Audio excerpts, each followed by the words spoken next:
এই মুহূর্তে রাজ্য রাজনীতির সবথেকে বড় খবর, দিলীপ ঘোষ উঠতেই হুড়মুড়িয়ে ভেঙে পড়ল সভামঞ্চ।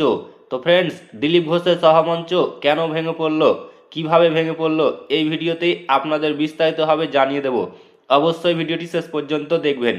তার আগে আপনাদের কাছে ছোট্ট একটি রিকোয়েস্ট করছি, আপনি যদি আমাদের এই চ্যানেলটিকে এখনও পর্যন্ত সাবস্ক্রাইব করে না থাকেন, তবে এইরকমই নতুন নতুন ভিডিও সবার আগে দেখার জন্য অবশ্যই সাবস্ক্রাইব করে নেবেন। বিধানসভা নির্বাচনের আগে অমঙ্গলের ইঙ্গিত, কর্মী সভায় যোগ দিতে গিয়ে দিলীপ ঘোষের মঞ্চে উঠতেই হুড়মুড়িয়ে ভেঙে পড়ল একাংশ। টাল সামলাতে না পেরে পড়ে যাচ্ছিলেন দিলীপ ঘোষ। আশেপাশের কর্মীরা তাকে সামলে নেন। মঞ্চ থেকে সরিয়ে নিয়ে যাওয়া হয় রাজ্যের প্রাক্তন বিজেপির সভাপতিকে। এই দুর্ঘটনার পর অবশ্য দিলীপ ঘোষ কর্মী সভা করেন। রবিবার দক্ষিণ ২৪ পরগনার গোসাবাই এই ঘটনায় অনেকেই অশনি সংকেত দেখছেন, কিন্তু এমন বিপর্যয় হলো কিভাবে তা নিয়ে উঠছে প্রশ্ন। ঠিক কি ঘটেছিল? রবিবার গোসাবাই কর্মী সভা ছিল বিজেপির। বক্তা হিসাবে ছিলেন রাজ্য বিজেপির প্রাক্তন সভাপতি দিলীপ ঘোষ। তিনি মঞ্চে ওঠার পর দলের কর্মীদের সঙ্গে কথাবার্তা বলছিলেন। আচমকাই দিলীপ ঘোষের পায়ের নিচে মঞ্চের অংশটি ভেঙে পড়ে।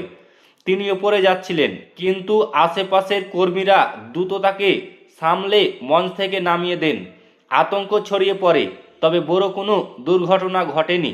যাদের উপর মঞ্চ বাঁধার ভার ছিল তারা পরীক্ষা করে দেখে জানান, অতিরিক্ত চাপে মঞ্চের ওই অংশ ভেঙে পড়েছে।